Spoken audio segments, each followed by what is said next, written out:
सुशीला कार्कीजीले सक्ने हो भने जेनजी राजा र दलको बीचमा सम्झौता गराउनुहोस्। नेपालको यस्तो अवस्था इतिहासमा कहिल्यै आएको थिएन। नेपाली जनताले बुझ्नु पर्यो नेपालको बहुत दूर दिन सुरु हुँदैछ। 886 संसद छन् नि, यिनीहरूले नै खाएर यो संविधान जित्याउँछ। रवि र बालन भोलि आए, सुशीला कार्की जेनजी होइन, यी मन्त्रीमण्डल जेनजी होइनन्। अनि यी जेनजीको कुरो कसरी पुरा हुन्छ र नेपाली जनताले अपेक्षा कसरी गर्छन्? उपलब्धि भयो त? सबै गलत हो भने केमा हाल्ने त? नागरिकलाई पनि अप्ठ्यारो नहाल्न पनि सकिन्छ नि त। म दोधारमा छु, म भोट हाल्ने कि नहाल्ने? डाक्टर सुरेन्द्र केही बोल्नुहुन्छ, एकातर्फ कालीदह छ, एकातर्फ अजिङ्गर छ, जहाँ जाँदा पनि तपाईँको ज्यान रहँदैन। हाम्रो देशमा जनतैमा समस्या देख्छु म। केपी शर्मा ओलीलाई सोध्नुहोस्, गिरिबन्धु तपाईँले किन खानुभयो? सर्वोच्च हातले फैसला गरौँ। अनि चाइनाको रेल खोइ कि संविधान संशोधन गर्नु पर्यो के फ्याँक्नु पर्यो? यो संविधान संशोधन हुनुभन्दा त बरु नेपाली चन्द्रमामा पुग्ला, तर संविधान संशोधन हुँदैन। दर्शकवृन्द, हामीसँग कुराकानी गर्नका निम्ति वरिष्ठ अधिवक्ता राजनीति विश्लेषक बालकृष्ण नेउपाने हुनुहुन्छ।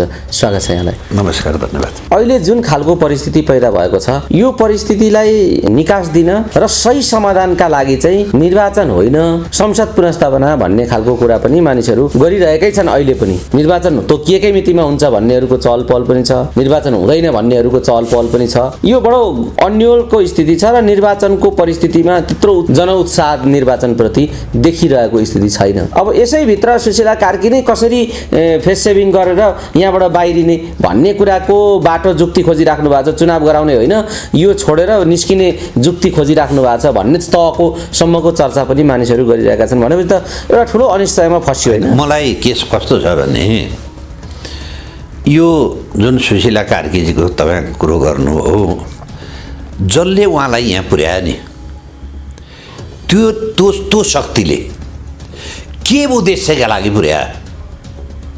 नभए त 3 करोड अरू पनि नेपाली थिए नि। प्रधान न्यायाधीश नेपालमा अरू 20-50 जना छन् नि प्रधान न्यायाधीश त। उहाँलाई नै किन तोक्यो? उहाँलाई नै किन जिम्मा दियो भनेपछि उहाँको केही नै एउटा निश्चित उद्देश्य छ। उहाँलाई नियुक्ति गर्ने उही भन्नुहोस् न। युक्रेनको जेलेन्स्कीले अहिले म युद्ध रोक्छु, म रुससित सम्झौता गर्छु भनेर धर पाउँछ र त्यसले पाउँदैन। उनलाई जसले बोकेको छ नि त्यसले त्यो कामका लागि हिँडाइरहेको छ। पछाडि एउटा बोका शक्ति छ। यहाँ पनि त्यही छ नि त, नभए फुत्त उहाँ नै किन प्रधानमन्त्री हुनुभयो त? हेर्नुहोस् त, जेनजीका नाममा 76 जना मरेका नाममा। र मलाई सुशीला कार्कीले छोडेर हिँड्नुहुन्छ जस्तो मलाई लाग्दैन। एउटा चाहिँ उहाँले इतिहासमा नाम राख्ने, पहिले पनि मैले बारम्बार उहाँलाई चाहिँ सार्वजनिक रूपमा भने, यो समस्याको समाधान के हो त?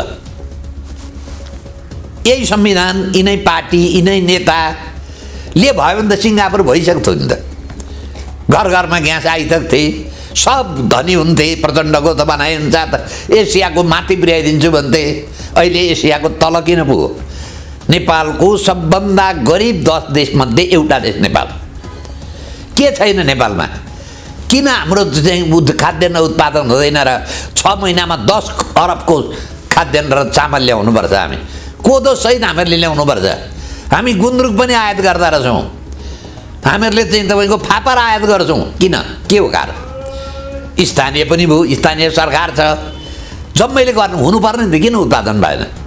त्यसको अर्थ के हो भने व्यवस्थामा समस्या छ है। यो सर्वमान्य स्वीकार्य भएन। 886 संसद किन चाहियो? 8 वटा राष्ट्रपति किन चाहियो? 8 वटा प्रधानमन्त्री किन चाहियो? 753 सरकार किन चाहियो? केही छ यसको जवाब कसैसित? यस्तो हुने भए त भइसक्दैन नि सिङ्गापुर, किन भएन? त्यसैले सुशीला कार्कीजीले सक्ने हो भने जेनजी राजा र दलको बीचमा सम्झौता गराउनुहोस्। के हो समस्या नेपालको? यो संविधानले देशको हित गर्छ कि गर्दैन? योभन्दा त 47 सालको संविधान 47 मा आएर 62-63 सालमा जाँदा 11% आर्थिक वृद्धि दर थियो। त्यो म्यानेजेबल संविधान थियो। एउटा पुरातन शक्ति पनि थियो, आधुनिक शक्ति पनि थियो। जब गिरिजाप्रसाद कोइरालाले संसद विघटन गरे, गिरिजाप्रसाद कोइराला माओवादी र इन्डियाको गठजोड रहेछ। र नेपालमा जस्तो भन्नुहोस् न, नेपाल 3टा देशको स्वार्थ नेपालमा छ। चीनको छ, अहिले चीनको 50 वटा कुरा आइरहेका छन्। एउटा भारतको छ, एउटा अमेरिकाको छ। अमेरिकाको स्वार्थ त्यही हो, त्योभन्दा बाहेक अर्को के छैन। चीनको स्वार्थ के छ?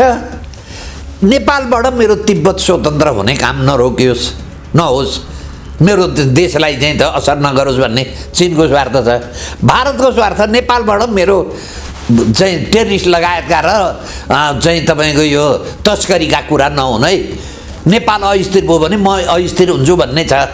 यस्तो अवस्थामा हामीहरूलाई काम लाग्ने चिज दुइटै हुन्, चीन र भारत। हामीहरूले चीन र भारतको बजार नै प्रयोग गर्नुपर्छ। चीन र भारतको बजार प्रयोग गर्नका लागि चीनसँग पनि मित्रता गर्नुपर्छ, भारतसँग पनि गर्नुपर्छ। अब अहिले नेपालको कुरामा एकछिनलाई मानौँ चीन र भारत एक भएर नेपालको समस्या समाधान गरेनन् भने यो कथम कदाचित अफगानिस्तान भयो, नेपाल युक्रेन भयो भने त मार त चीन र भारतलाई पर्छ। अब किन यी दुईटा देश चुप लागेर कानमा तेल हालेर बसिरहेका छन् यो चाहिँ म भन्न सक्दिनँ। चीनको कुनै एउटा चाहिँ विद्वानले त राम्रै ठुलै थ्रेड गरेर म कता कता सुन्दैछु, एक दुईवटा ब्लक चाहिँ तपाईँको चाहिँ निकासी र पैठारीको चाहिँ बन्दै गरिसक्यो भन्ने सुन्छु म। भारतको नाकाबन्दी नै गरिसक्यो भन्ने सुन्छु, हो कि होइन सरकारले भन्ला। हामीहरूलाई केही नलाग्ने भए पनि नजिकको भूतै काम लाग्छ, टाढाको देउताभन्दा भूतै काम लाग्छ। अब यो अवस्था हो र चीन र भारतको बिचमा चाहिँ तपाईँको नेपालकोमा द्वन्द्व सुरु भयो र अमेरिका द्वन्द्व सुरु भयो, हामी त सिधै युक्रेन हौँ। यसतर्फ सम्पूर्ण नेपालीले ठन्डा दिमागले सोचौँ, यो रोगको औषधि कसले गर्न सक्छ? पुरानाले त गर्न सक्दैनन्। नयाँले पनि झन् यो रोगको औषधि गर्छन् कि बल्झाउँछन् त यो रोग? अब बाल्नलाई सोध्नु पऱ्यो, चीन भारत र अमेरिका तपाईँले कसरी सन्तुलन राख्नुहुन्छ? रवि लामिछानेलाई सोध्नु पऱ्यो, चीन भारत र अमेरिका कसरी सन्तुलनमा आउँछ? के सिद्धान्त छ तपाईँसित? यो संविधानले 886 संसद किन चाहियो? 8 वटा अघि मैले भने किन चाहियो? हाम्रो देशको भन्नुहोस् न, भारतमा 140 करोड जनसङ्ख्यामा तपाईँको 573 कि कति छन् संसद? हाम्रो 3 करोडमा 1 करोड जनसङ्ख्या छैन, 2 करोडमा हामीहरूले कति राख्यौँ त? 175 कि कति त तपाईँको 275 कि कति त प्रतिनिधि सभामा राख्यो। यो खाडीमा जान नसक्ने बेरोजगार नेपालीलाई यो संसदमा हामीले तलब भत्ता खुवाएर रोजगार दिने के भयो त? 601 को संविधान सभा पनि हामीहरूले भोग्यौँ, 275 को संसद पनि भोग्यौँ, राष्ट्रिय सभा पनि छ। भनेपछि पहिले यो साधनमा प्रश्न गऱ्यौँ। तपाईँको यो क्यामेरा बिग्रेको छ भने बिग्रेको क्यामेरा बोकेर तपाईँको पत्रकारिता त चल्दैन। तपाईँले क्यामेरा कि बनाउनु पऱ्यो कि क्यामेरा फेर्नु पऱ्यो। क्यामेरा बनाउनेसित तपाईँ सम्भावना छैन। यो संविधान अघि मैले भने संशोधन हुँदैन। त्यस्तो रिजिड संविधान छ, यो कठोर संविधान हो। यो जब संविधान संशोधन हुन सक्दैन भने यो संविधानमा नमिलेका कुरा के हुन् त? जसले हामीहरूलाई यो अवस्थामा पुर्यायो? संविधान सभाले बनाएको संविधान भएपछि त सिङ्गापुर हुन्छ भने होइन? बनायौँ त संविधान सभाले संविधान बनायो। संविधान सभाले बनाएको संविधानले संसद भवन राखेन, सिंहदरबार राखेन, सर्वोच्च राखेन, 142 वटा नेताका घर डढे। के को उपलब्धि यो त? भनेपछि संविधान सभाको उपलब्धि। अनि हामीहरूलाई गलत सूचना अर्काबाट जे बोकाइदिन्छन् हामीहरूले। जतिखेर संविधान सभाको कुरो हुँदै थियो त्यतिखेर नेपाली के भन्दै हो? संविधान सभा भएपछि सबै रोगको औषधि भन्दै मैले सुने। त्यो चाहिँ आन्दोलनमा शहीद भएका श्रीमती आमा बाउको अरू केही चाहिँदैन हामीहरूलाई, खालि यही संविधान सभा भए मेरो छोराको चाहिँ इच्छा पुरा हुन्छ भनेर भन्दै भयो त संविधान सभा आयो नि त। के भयो त संविधान सभा? हामी लहैमा हिँड्छौँ, हाम्रो समस्या त्यहाँ छ। यस पछाडिको कुरो के हो थाहा छैन हामीहरूलाई। कसैले लहै लगाइदिन्छ, लहैमा जान्छौँ। यही लहैमा हाम्रो देश घुम्न सक्छ। त्यसैले म नेपाली जनतालाई भन्छु, ठन्डा दिमागले सोच्नुहोस् है। लोकतन्त्रमा बोल्न पाइन्छ, बोल्नुहोस्, हाका भर्न नहिँड्नुहोस्, प्रश्न गर्नुहोस्, चित्त बुझाउनुहोस्। त्यसपछि मात्रै तपाईँको यो एक भोट देश रहने र नरहने हुनसक्छ। तपाईँको एक भोट तपाईँको छोराले अरबमा जाने नजाने हुनसक्छ। हेर्नुहोस् त यो हालत यो देशको। यस्तो अवस्थामा लहैमा नहिँड्नुहोस्। चुनाव त धेरै गऱ्यौँ नि त हामीहरूले। 82 को यही जेनजी आन्दोलन 76 जना मरेपछि 84 को चुनाव 82 मा ल्याएर प्रतिनिधि सभाको चुनाव भएर ठुलो उपलब्धि हो त। हामीहरूले 2टा संविधान सभाका चुनाव गऱ्यौँ। दुईटा संसदका चुनाव गऱ्यौँ, दुईटा स्थानीय निकायको चुनाव गऱ्यौँ, के भयो त हात लाग्यो? सुन्न, जम्मै ओह्रालो जाँदैछ। चुनावै होइन समस्याको समाधान हो। नेपालमा कहिल्यै चुनाव नभएको भए यो जेनजी आन्दोलनले संसद विघटन गरेर सुशीलाजीले बहुत ठुलो काम गर्नुभयो भन्ने उपलब्धि हो नि त। तर हाम्रा देशमा चुनाव समस्या हो। चुनाव धेर भएर बिग्रेको देश हो यो। अब यो प्रतिनिधि सभाको चुनाव सकिने बित्तिकै अब स्थानीय निकायको चुनाव सुरु हुन्छ। मध्यावधि यो छ नि, यो तपाईँको उपनिर्वाचन 20-50 जनाले त जागिर छोडेर माथि गए। अब काठमाडौँको पनि मेयरको चुनाव गर्नु पर्यो। कानुन रहेछ 16 महिनाभन्दा कति 1 वर्षभन्दा कम बढी छ भने चुनाव गर्नुपर्छ। भनेपछि यो देश बिग्रेको धेर चुनाव भएर। चुनाव ठिक्क थोरै हुनुपर्छ। हाम्रा देशमा टोटल राजनीतिज्ञ कोही पनि छैन। घरमा हरेक जान परिवार जम्मै चाहिँ केटाकेटीदेखि बुढाबुढी टोटल राजनीतिमा छन्। अनि यो राजनीतिले यहाँ पुर्यायो। त्यसैले म अनुरोध गर्छु नेपाली जनतालाई, ठन्डा दिमागले सोचौँ है। तपाईँको एक भोट देश सिद्ध्याउने, भ्रष्टाचारीलाई प्रमोट गर्ने, देशघाती काम गर्ने लाइसेन्स नहोस्। त्यो लाइसेन्स हुँदैछ। हिजो पनि तपाईँले प्रचण्डलाई भोट हाल्दा गलत काम गर्नुभयो नि त। हिजो संविधान सभाले भोट हाल्नुभयो नि 2 चोटि। सबै उपलब्धि भयो त। सबै गलत हो भने केमा हाल्ने त? होइन, नागरिकलाई पनि अप्ठ्यारो नहाल्न पनि सकिन्छ नि त। म दोधारमा छु, म भोट हाल्ने कि नहाल्ने। अहिलेको भोटमा म सहभागी भएर भोट हालेर भोलि यो देश युक्रेन भयो भने त्यसको जिम्मा मैले पनि लिनुपर्छ नि। त्यसमा किन मेरो हात सहभागी हुने? म अहिले पनि कन्फ्युज छु। भोट हालेर के हुन्छ? बरु नहालेर त कमसेकम त्यो चाहिँ पाप कर्ममा आफू सामेल भइएन नि, त्यसको जिम्मा लिनु परेन नि आफूले। त्यसैले ठन्डा दिमागले म चाहिँ के देख्छु भने यो संविधान हुन्जेली, यो 72 सालको संविधान 17,000 मारेर ल्याएको संविधान, हाइज्याक गरेर ल्याएको संविधान, भारतले चाहिँ तपाईँको बन्दुक बोकाएर 17,000 मारेको होइन। फाइ त उपलब्धि भयो त। विदेशीले बोकाएको भारी होइन यो। जबसम्म यो विदेशीले बोकाएको भारी हामी बिसाउँदैनौँ न। हामी जस्तै चाहिँ सिक्किम थियो, संविधान सभाले देश सिद्ध्यायो। यहाँ संविधान सभाले बनाएको संविधानले सिद्ध्याउँदैछ। हेर्नुहोस् त, देशभन्दा ठुलो अहिलेको सरकार पनि के भन्छ भने संविधान चाहिँ रक्षा गर्नुपर्छ। के गर्नु त यसले? सिङ्गापुर बनायो, सबलाई रोजगार दियो, शिक्षा स्वास्थ्य निःशुल्क भयो, भ्रष्टाचार नियन्त्रण गरौँ, सुशासन गरौँ, रोजगार दियो। के गर्नु त यसलाई जोगाउनु पर्ने? यो छलफल गर्न नपाउने नेपाली जनताले। यो संविधानले काम गरेन भन्न नपाउने, नेतालाई प्रश्न गर्न नपाउने। नेतालाई त प्रश्न गर्नु पर्यो। अब तपाईँले संविधान सभा 2 चोटिको संविधान सभा फेरि 1 चोटिको होइन, के उपलब्धि भयो त? उपलब्धि त हेर्नु पर्यो। यो संविधान ल्याएर नेपाली जनतालाई के भयो? बोल्न पायौँ? सुनवाई हुन्छ त कसैको? सुनवाई त हुँदैन। भनेपछि जुन चाहिँ तपाईँको केही चिज खाएपछि त पेट भरिनु पऱ्यो नि त। खोर्सानी टोकेपछि त तपाईँको पिरो हुनु पऱ्यो नि त। खोर्सानी चाहिँ टोकेको छ, पिरो चाहिँ हुँदैन, गुलियो छ। त्यो खोर्सानीको अर्थ रह्यो त? अर्थ रहेन। त्यसैले म भन्छु यही व्यवस्थामा समस्या छ। यो घर खराब, नक्सा खराब छ भने घर खराब हुन्छ। तपाईँलाई राम्रो घर चाहिएको छ भने पहिले तपाईँले के बनाउनु पर्यो भने राम्रो नक्सा बनाउनु पर्यो। नक्सा विदेशीले बनाइदिएछ। 10-12 वर्ष परीक्षण हेऱ्यौँ। यो संविधानको सबभन्दा ठुलो समस्या भनेको बहुमतको सरकार हुन नहुनु। यो संविधानमा कहिल्यै पनि बहुमतको सरकार हुँदैन, हर्स ट्रेडिङ हुन्छ। अनि भ्रष्टलाई पनि तपाईँको सम्झौता गरेर सरकारमा राख्नुपर्छ। हिजो त 2टा पार्टीको सरकार भयो, अब त 4 पार्टीको सरकार रहेछ।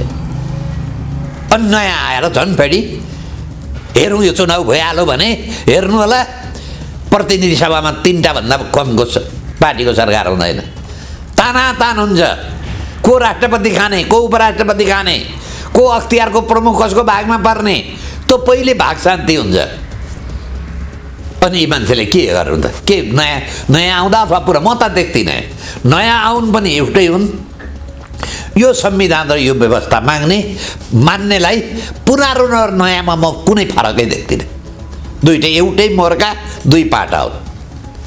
संविधान जो मान्छन्, संविधान मान्ने बालेन, संविधान मान्ने प्रचण्डमा के फरक? संविधान मान्ने केपी शर्मा ओली र संविधान तपाईँको मान्ने चाहिँ तपाईँको रवि लामिछानेमा के फरक? फरक केही छ? केही पनि फरक छैन। बोतल उही छ, के अरे रक्सी उही छ, बोतल फरक छ। शेरबहादुर र गगन थापामा के फरक? ऊ दुई एउटै हुन्। हिजो शेरबहादुर हुँदा पनि गगन थापा मन्त्री भएकै हुन्, त्यही पार्टीमा थिए। के फरक पर्छ? फरक त आउँदैन। त्यसैले म के भन्छु भने साधनमा समस्या छ, संविधानमा समस्या छ। यो संविधान नेपालको हावा पानी वस्तुस्थिति हाम्रो घाँटी हेरेर हाड्ने कोसिस गर्यो भने यही संविधान 886 संसद छन् नि, यिनीहरूले नै खाएर यो संविधान जित्याउँछन्। देश जित्दिन्छ। देखिसक्नु त केही छैन। विदेशीले पैसा दिएर कति पाल्नुहुन्छ तपाईँ? त्यसैले मेरो चाहिँ नेपाली जनतालाई ठन्डा दिमागले सोचौँ, लहैमा नहिँडौँ। पहिले संविधानको विषय र अहिले यो संविधान त 10 वर्ष भयो नि त परिणाम भयो। यसले देखाएको कुनै सकारात्मक काम छ त एउटा? जब सकारात्मक काम यसले एउटा पनि गर्दैन भने यसलाई किन पाल्ने? अब तपाईँले भने जस्तो सुधार कहाँबाट गर्ने त भन्ने कुरा यो त संविधान नफ्याइकन त देख्दैन म। के आन्दोलनबाट फ्याँक्ने? अरू के त? यो संविधान संशोधन हुँदैन। अघि मैले भने अर्को आन्दोलन गर्नुपर्छ। अर्को आन्दोलन अस्ति गरिसकेका थियो, जेनजीले फ्याँकिसकेका थिए। अब खेन्जी आइदिए गर्नुहुन्छ कि? अब कसको के भूमिका भयो इतिहासले परीक्षण गर्ला, इतिहासले मूल्याङ्कन गर्दा कि संविधान संशोधन गर्नु पऱ्यो के फ्याँक्नु पऱ्यो? संविधान संशोधन हुन सक्दैन। त्यति रिजिड संविधान छ यो, त्यति कडा कहिल्यै पुग्दैन नि। यो देशै नसिद्ध्याइकन संविधान संशोधन गर्न बहुमत पुग्दैन भने चाहिँ काम लाग्दैन। यी क्यामेरा कि बनाउनु पऱ्यो कि फेर्नु पऱ्यो? बन्दैन भने फ्याँक्नु पऱ्यो। अब यो निर्वाचनमाथि किन आशंका छ यत्रो धेरै? अब पहिलो कस्तो छ? तपाईँले पनि भन्नुभयो निर्वाचनले निकास दिँदैन भन्दै हुनुहुन्छ। अब कस्तो हो भने यो निर्वाचन केका लागि हुँदैछ? 84 को चुनाव 82 मा गर्नका लागि आन्दोलन गर्ने जेनजी 23 गतेका जो जेनजी मरे, सडकमा आए, ती जेनजी अहिले पनि सडकमै छन्। जेनजीको कारणले व्यवस्था परिवर्तन अथवा सरकार परिवर्तन गर्नु भनियो, तर सरकारमा त जेनजी नभएर अर्कै स्वतन्त्रवाला छन्। हेर्दाखेरि चाहिँ यो स्वतन्त्रको सरकार जस्तो देखिन्छ, तर यो त स्वतन्त्र पार्टीको चाहिँ सरकार रहेछ नि त। पटापटी 4 जना मन्त्री छोडेर हिँडे, प्रधानमन्त्री पनि एकदम चाहिँ उहाँ पनि उहाँको रङ देखिन थाल्यो भनेपछि सरकारमा जब शङ्का आयो, सरकार स्वतन्त्र पार्टीको सरकार छ, स्वतन्त्र पार्टीका 4 जना मान्छे सरकारमा बाट राजीनामा दिएर चुनावका दिन चाहिँ नोमिनेसन गर्न जान्छन्, त्यसमा प्रधानमन्त्रीको केही भनाइ छैन भने यो त चाहिँ तपाईँको स्वतन्त्र सरकार होइन, नागरिक सरकार पनि होइन, यो त स्वतन्त्र पार्टीको सरकार हो।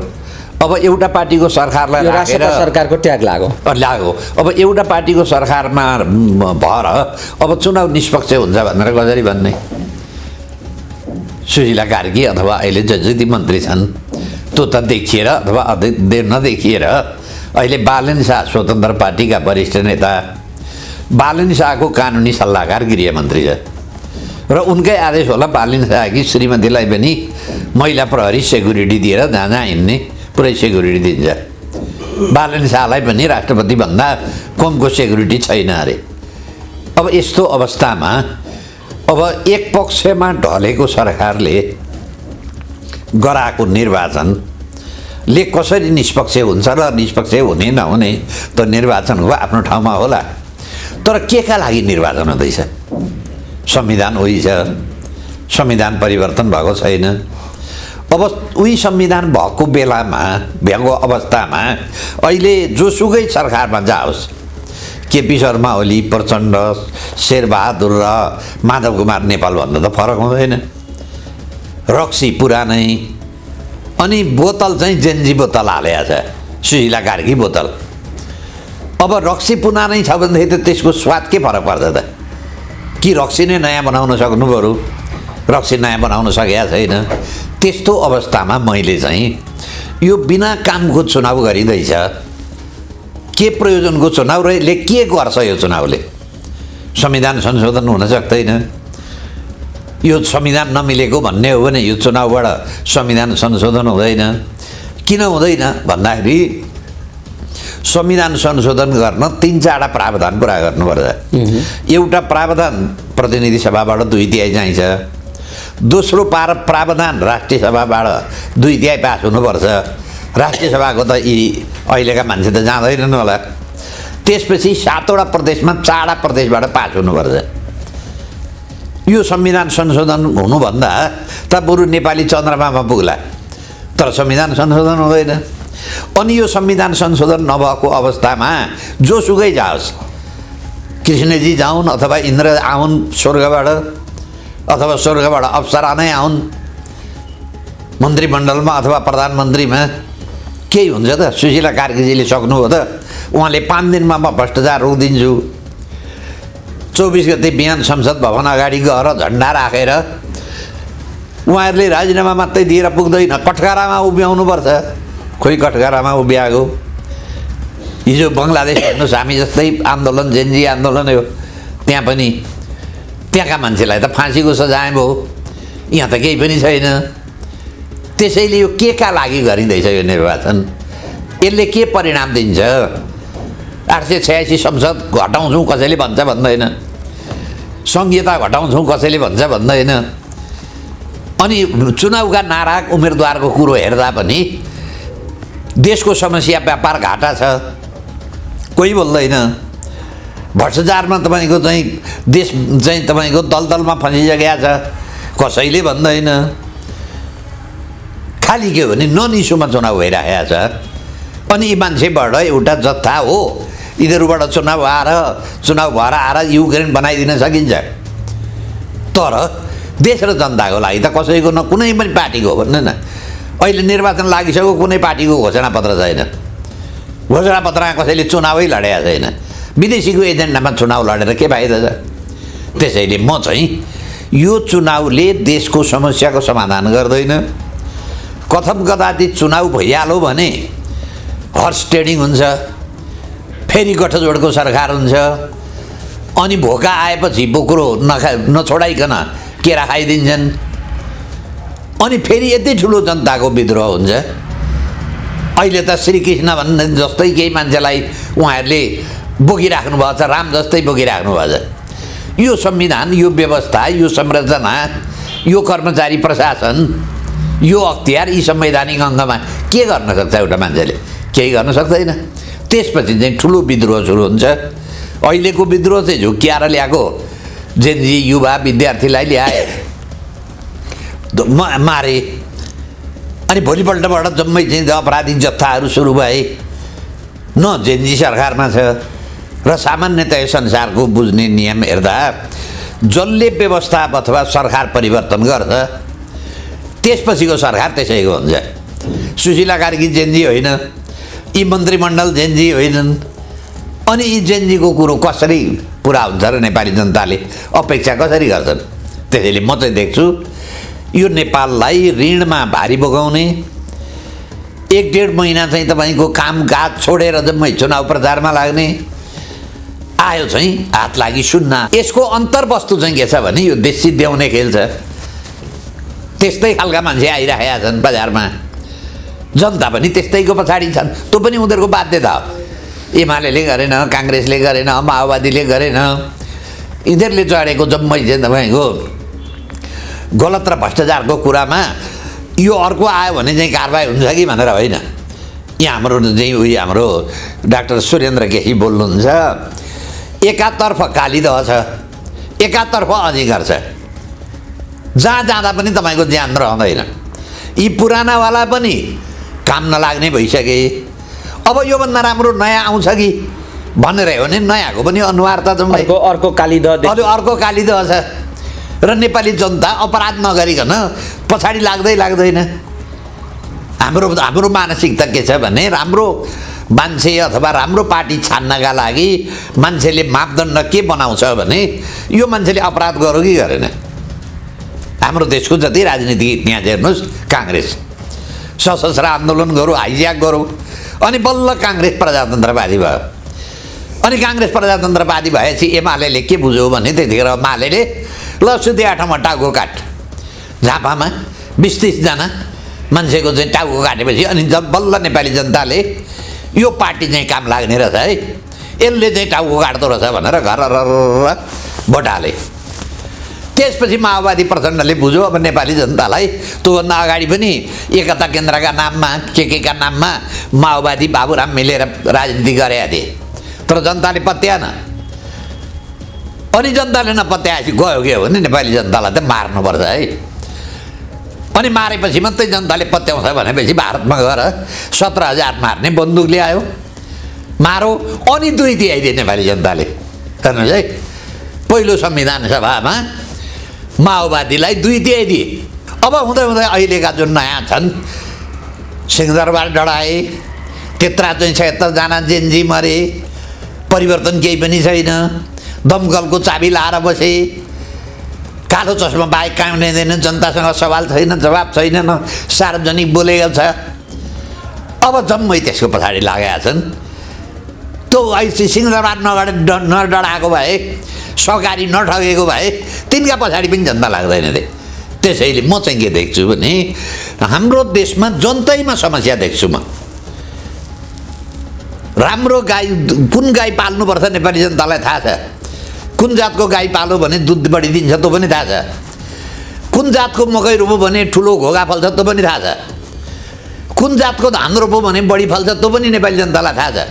राम्रो बिउ खोजी खोजी ल्याउँछ, महँगो बिउ किनेर ल्याउँछ। तर नेता रोप्ने बेलामा अपराधी रोप्छ। अपराधीलाई नेता बनाएपछि के हुन्छ? तपाईँले भोगटे रोपेर तपाईँ सुन्तला फल्छ फल्दैन, कोदो रोपेर त धान फल्दैन। रोप्ने बेलामा नेपाली जनता के गर्छ भने कोदो रोप्छ, अनि पछुताएर के भन्छ भने धान फलेन, धान खान पाएन भनेर भन्छ। त्यसैले पहिले के गर्नु पर्यो भने राम्रो बिउ रोप्नु पर्यो।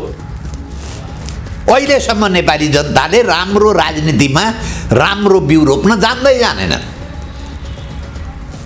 यस्तो अवस्थामा जब चाहिँ तपाईँको जम्मै बजारमा देखेका एउटा त यो चाहिँ राम्रो मान्छे छ है, यो चाहिँ अपराधमा संलग्न छैन, यो चाहिँ देश र जनतालाई अहित गरेका छैन, कोही पनि तयार छैन। एउटा पनि उम्मेदवारलाई हेर्नुहोस्, कुनै पनि उम्मेदवार अपराधभन्दा बाहिर छैन। अपराधिक ब्याकग्राउन्ड अथवा त्यो पार्टीको अपराधिक ब्याकग्राउन्ड अथवा सहकारी ठगी जम्मै भन्नु न, काङ्ग्रेस एमाले पनि सहकारी ठगीमा संलग्न छन्। अब एकछिनलाई मानौँ रवि र बालन भोलि आए, सहकारी ठगलाई कारबाही हुन्छ त हुँदैन? कारबाही हुँदा त आफैलाई पनि हुनु पर्यो पहिले। त्यसैले म के देख्दैछु भने यो बडा अप्ठ्यारो बेलामा चुनाव हुँदैछ। हुन्छ हुँदैन यो भविष्यले तय गर्ला केही समय, तर यो चुनावले देशको समस्याको समाधान गर्दैन। तपाईँले भने जस्तो समाधान गर्दैन भने समाधान के हो त? अब निर्वाचन नहुँदा विकल्प के छ? होइन, पहिले यो अस्ति जेनजी आन्दोलनको बेलामा यो काम नलाग्ने संविधान पहिले फ्याँक्नु पर्छ। यो विदेशीले बोकाइदिएको भारी। अब कुन विदेशीले बोकाइदियो हो? यो छिमेकीले भारी बोकाइदियो कि 7 समुद्र पारीले भारी बोकाइदियो?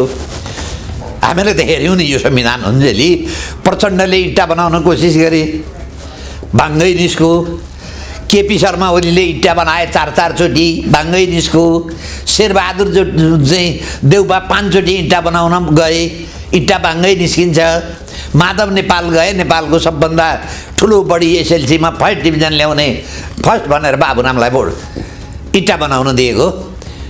इट्टा बनाउने साँचो बाङ्गो छ भने जसले इट्टा बनायो नि भाङ्गै निस्किन्छ। सुशीला कार्कीले इट्टा बनाउँदा सिधा निस्क्यो त? उहाँले आफैले भनेको म भ्रष्टाचार 5 दिनमा रोकिदिन्छु। अब उहाँको विश्वसनीयता समस्या 21 वर्षको जेनजीले चुनाव लड्न पाउँछ भनेर सम्झौता गरिदिनु हो, कार्यान्वयन भएन। विदेशमा बस्ने नेपालीले भोट हाल्न पाउँछ भन्दिनु हो, कार्यान्वयन भएन। उहाँले त जे भनेर पनि तपाईँको सम्झौता गरिदिँदो रहेछ। अनि यस्ता मान्छेबाट के अपेक्षा गर्नुहुन्छ तपाईँ? त्यसैले सुशीला कार्की आफैले भनेको, ओ मरियाल भन्नुहोस् न, अहिले गृहमन्त्री, सिआइबी त उहाँको नियन्त्रणमा छ। सरकारकै अनुरोधमा अख्तियार त मान्ला सरकारले भनेको। अनि गिरिबन्धुको मुद्दा चल्यो त ओम अर्याल निवेदक सर्वोच्च आठले बदर गरौँ यहाँ चाहिँ गैर कानुनी काम भएको छ भनेर उहाँ अन्तर्गतको सिआइबीले गिरिबन्धुमा मुद्दा लाउन सक्दैन हेर्नुहोस् है। अनि अख्तियार दुरुपयोग अनुसन्धान आयोगले किन ठुला मान्छेलाई मुद्दा चलाउँदैन? किन भुटानी शरणार्थी बाँकी छुटेका मान्छे किन आउँदैनन्? तमाम धेरै छन् नि। यसको अर्थ के हो भने यो देशलाई अप्ठ्यारो ठाउँमा लाने कामका लागि मात्रै यो हुँदैछ। यसले समस्या समाधान हुँदैन। बरु जनताले के भन्नुहोस् भने बालन आउँदाखेरि तपाईँले सिंहदरबार किन डढाउनु भयो प्रश्न सोध्नुहोस्। तपाईँले दमकल किन पठाउनु भएन भोट माग्न आउँदा त प्रश्न सोध्नुहोस्। रवि लामिछानेलाई के सोध्नुहोस् तपाईँले त्यत्रा सहकारीको पैसा र जीवी राईलाई किन ल्याउनु भएन? त्यत्रो 12-13 करोड रुपियाँ त तपाईँको उहाँले धरुडी राखेको छ। केपी शर्मा ओलीलाई सोध्नुहोस् गिरिबन्धु तपाईँले किन खानुभयो? सर्वोच्च आठले फैसला गरौँ। अनि चाइनाको रेल खोइ, घर घरमा ग्यास खोइ, अहिले त उहाँले अर्को भाष्य बनाउनु भएको छ फेरि। ऊ चाहिँ सुर्खेत अथवा दैलेखको चाहिँ तपाईँको ग्यास खानीबाट अब म आएपछि घर घरमा ग्यास पुऱ्याइदिन्छु भन्नु। हिजो तपाईँले हामीहरूले पनि कुरो गरेको थियौँ, मैले त पत्याएको थिएन। अहिले कहाँ हरायो त्यो ग्यास चाहिँ तपाईँको खानी? ग्यासको त अहिले त चर्चा हुन छोड्यो। त्यतिखेर जतिखेर आएको थियो त्यतिखेर त आइहाल्यो। 5 दिनमा ग्यास आयो, आयल निगमले बेचिहाल्यो। पटापट अब त नेपाल त अरब हो भन्थे नि, केही पो भएन। अनि प्रचण्डलाई सोध्नुहोस् बाबुराम भट्टराईले क्यान्टोनमेन्टमा तपाईँले प्रचण्डले 34 अरब खायो भनौँ, एनसेलमा 72 अरब खायो भनौँ, बुढीगण्डक यहाँ 3टा नेताले 3 अरब खायो। यो कुरो के हो भने खड्ग विश्वकर्माले 41 अर्ब दुबई 41 अर्ब दुबई छ भनौँ, त्यो एउटै पार्टीमा होला अहिले फेरि। के हो यो? जनताले यो प्रश्न गर्नु पर्यो नेतालाई, त्यसका कार्यकर्तालाई यो प्रश्न गर्नु पर्यो। एमालेका कार्यकर्ता भोट माग्न आउँछन् भने पहिले चाहिँ यो भन्नु पर्यो नि त के तिमीले गर्यौ भयो त के एउटा काम केही भयो भएन। जनताले प्रश्न गर्न थाल्नु पर्यो, जनताले बुझ्नु पर्यो। जनताले नेतालाई चाहिँ तपाईँको यो प्रश्न गर्दैन भने हामीहरू के हाका भरमा हिँड्छौँ होइन? कागले कान लगाऊ भनेर कागका पछाडि कुद्ने कि कान समाउने? त्यो मान्छेको ब्याकग्राउन्ड के हो, हिजो के गरो, अहिले के गर्छ भन्नु पर्यो कि परेन? यस्तै परिस्थिति युक्रेनमा एउटा टेलिभिजनमा सामान्य चाहिँ हास्यव्यङ्ग कार्यक्रम चलाउने मान्छेलाई विदेशीको इसारामा 80 कि 82% मान्छेले भोट हाले। त्यसले के बनायो युक्रेनलाई? हेर्नुहोस् त अहिले युक्रेनको जनताको हालत के छ। संसारमा तपाईँको जनताले दुःख बढाएको छ। युक्रेनले मात्रै दुःख पाएन, संसारले दुःख पायो युक्रेनको युद्ध कारणले। के उपलब्धि भयो त? त्यसैले हामी के गर्छौँ भने हतारमा निर्णय गर्छौँ, फुर्सदमा पछुताउँछौँ। अहिलेसम्म जतै भनेका छ नि प्रचण्डलाई भोट हाल्ने के भनेर भोट हालेको छ जनताले, भयो त? अहिले त पार्टी पनि छैन उनको त। उसको त माओवादी पार्टी नै छैन, मान्छे त छ नि। ठगले के गर्छ भने अब नयाँ नयाँ फर्मुला निकालिराख्छ ठग्ने। हिजो माओवादी भनेर ठगो, अब माओवादी होइन नेपाली कम्युनिस्ट पार्टी। रक्सी त त्यही हो, बोतल मात्रै फरक हो। के फरक हुन्छ त? हिजो माओवादीका नामबाट प्रचण्डले जति उसका प्रचण्डका ग्याङ छन् माओवादीका नामबाट लुटेर खाए।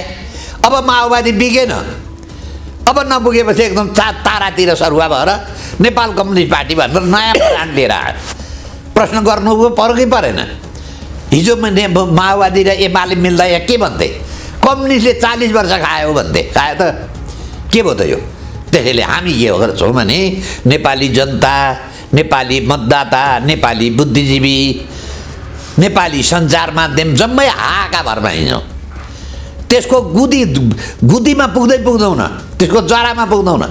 हरेक उम्मेदवारको हरेक पार्टीको जरामा पुग्नु पर्यो। यसको उद्देश्य के हो? हिजो के भनौँ, हिजो के गरौँ, अहिले के गर्छ त्यो भन्यौँ न भने त हामी भट्कारामा जान्छौँ। त्यसैले पहिले नेपाली जनताको आफ्नो मानसिकता परिवर्तन गर्नु पर्यो। लहैमा हिँड्नु भएन, सामाजिक सञ्जालको धारणाका आधारमा बनाउनु भएन। हो नयाँ राम्रो, तर कहिलेकाहीँ त के हुन्छ भने नयाँ आउँदा झन् पुरानोभन्दा खराब हुन सक्छ नि त। पन्छेउ पनि पुराना छन् ल ठिकै छ भोलि त्यही भयो राम्रो यो देशमा देशभक्त र भ्रष्टाचार विरोधी सरकार आयो भने जम्मैका एक एक भ्रष्टाचारका काण्ड ल्याउँला तर कथम गर्दा चाहिँ युक्रेन बनाइदियो भने के होला त कुरो त त्यहाँ छ बोल्ने काहीँ पनि बोल्दैन फेरि यस्तैका पछाडि कुदिराखेका छन् त्यसैले म चाहिँ के देख्छु भने नेपालको बहुत दुर्दिन सुरु हुँदैछन् नेपालको यस्तो अवस्था इतिहासमा कहिल्यै आएको थिएन अब आउँदैछ त्यो कुरो नेपाली जनताले बुझ्नु पर्यो म फेरि व्यक्तिलाई दोष दिन्न मलाई केलाई दोष दिन्छु भने साधनलाई दोष दिन्छु बिग्रेको गाडीमा गाडी चलाउन पिएचडी गर्ने मान्छेलाई ल्याएर गाडीमा राखिदिनुहोस् त्यो गाडी चल्दैन त्यसले गन्तव्यमा पुर्याउँदैन पहिले साधन ठिक गरौँ न यो 72 सालको संविधान हामीहरूले त 10 वर्ष त पुरा गऱ्यौँ 62-63 सालबाट यही 72 सालकै सिस्टम अन्तर्गत छौँ हामी कहाँ पुग्यौँ त व्यापार भाटा कति छ हाम्रो पर क्यापिटा इन्कम के भयो हाम्रो उत्पादन कहाँ गयो ब्ल्याकलिस्ट छ सम्पत्ति शुद्धिकरण मुद्दा सरकार फिर्ता लिइरहेछ देश ब्ल्याकलिस्टमा छ कालो सूचीमा छ ग्रेमा छ अब सायद अब कालोमा जान्छ कसैलाई मतलबै छैन यस्तो अवस्थामा हामीबाट के अपेक्षा हुन्छ यहाँ त्यसैले म चाहिँ हेर्दा अप्ठ्यारो पोजिसनमा नेपाली जनता जाँदैछन् नेपाल फस्दैछ यस्तै परिस्थितिमा अफगानिस्तानमा देश गयो के हालत भयो 2 लाख मान्छे मरे यस्तै परिस्थितिमा सिक्किम देश विलय भयो हाम्रो पनि त्यही लहेका भरमा हामी के गर्छौँ भने कुनै त्यसको छानबिनै नगरी हाका भरमा हिँड्ने चलन छ नि जुन नेपालीको आम नेपालीको चलन यो चलनलाई हामीले चेन्ज गर्नुपर्छ हस् बाग्ने सर बडो खुलस्त प्रष्ट स्पष्ट बुझ्ने गरी दर्शक श्रोतालाई सुसूचित हुने गरी बडो प्रष्ट ढङ्गले आफ्ना कुराहरू राखिदिनु भयो यो सूचनामूलक र विश्लेषणात्मक कुराकानीका लागि यहाँलाई धेरै धेरै धन्यवाद छ धन्यवाद नमस्कार